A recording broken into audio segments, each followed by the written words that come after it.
Okay, so this is a title splash from Tales of Suspense '79. Jack Kirby and Frank Giacoia, also known as Frantic Frankie at the bottom of it on inks. So this is the first issue of a three-part series, '79, '80, and '81, from Tales of Suspense, that tells the story of the Cosmic Cube. So kicks it off in very dramatic fashion with the Red Skull lives and Captain America flying over a couple of assassins. This for me is just, clearly I wasn't born in the Silver Age, but very, very big soft spot for Captain America. Love the fact that it references his key villain. And then it kicks off, obviously, a pretty important storyline in the whole Marvel saga. I think at the end of the '81, theoretically the Cosmic Cube is destroyed, but clearly it still exists because it was in the most recent Avengers movie. But this, to me, just absolutely captures Kirby in so many different facets. Just the dynamic poses, it's Captain America, all the energy just kind of absolutely coming off of the page. Just a magnificent piece of art that kind of captures so much what I love about comic art in general. Absolutely tickled to have it in my collection. Absolutely tickled. So now, for something completely different, this is David Wright, his comic strip Carol Day. This is strip number 139. Got this strip from Mark Howland. It's actually, for me, kind of the completion of the beginning of my Carol Day journey. First strip I ever saw was a strip from Jeff Singh at a C2E2 dinner in Chicago that captivated me, got very much into getting educated on the strip, seeking out something perfect that would match what Jeff had if I couldn't have Jeff's, and assumed that that was going to be one of those types of pieces that stayed in someone's collection forever. This was a piece that Mark Howland had and very graciously agreed to part with last year, I think. To me, it just absolutely captures what makes the strip so special and so unique. Incredible line work, and then in particular, just incredible usage, dynamic usage of light and shade in the piece. It's a common element for Wright, kind of going from a larger image of Carolyn down to a smaller one, and how he captures her in the moonlight of the evening. Just perfectly kind of captures what makes the strip so special and what makes David Wright such an incredible artist.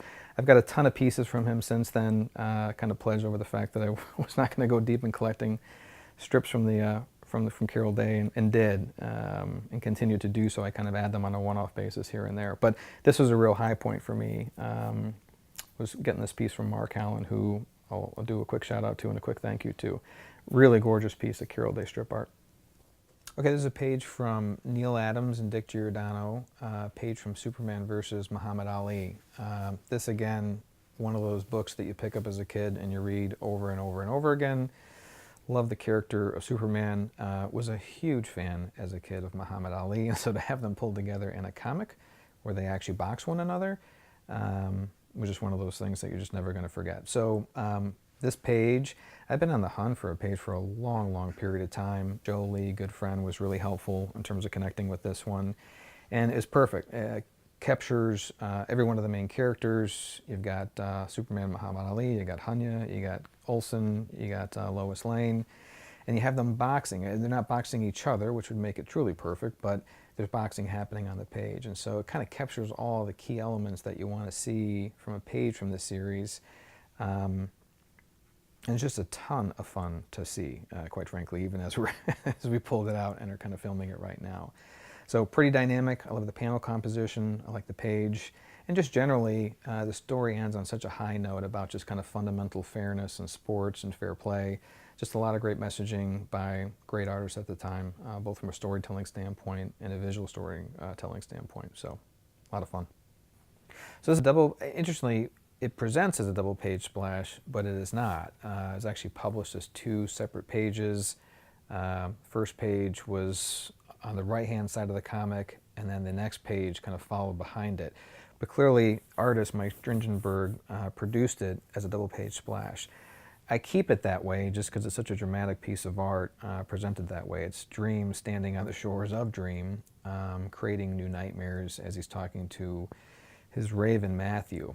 This is from the storyline The Doll's House. So, combination of a number of different things made this something that very much wanted in the collection. It's from a great story from the Sandman continuum by Mike Dringenberg, who is probably, after Sam Keith, my favorite artist on the series. and it captures just this incredibly cool aspect of Dream, who's now kind of back in his realm, operating, kind of performing his job. So tons of great things in this one. It's interesting, I know other people who have looked at this, these pages over the course of time and have had different thoughts in terms of both pieces when they were for sale, what they might do with them. And now that I've got them together and they're presented this way, it's hard to ever imagine breaking them up, even though, again, they did not appear that way in the printed comic book. But great piece of art and ton of fun to read over and over again. Going to end on a high note. This is kind of the crossover of perfect nostalgia, perfect comic, perfect artist, perfect writer at the moment, perfect storyline. So this is a double page splash, page 2 and 3 from X-Men 142, featuring the X-Men facing off against the Brotherhood of Evil Mutants in the Days of Future Past storyline. So clearly all three people who created this, Byrne, Terry Austin, and Chris Claremont, were at the absolute height of their game at this period of time in the X-Men series, and definitely with this story. And so there's a total of, I think, 6 or 7 double-page splashes, I think it's 7 actually, on the Byrne and Austin run on the X-Men. And this to me is, 3 of them are kind of different kinds of poses from behind and whatnot.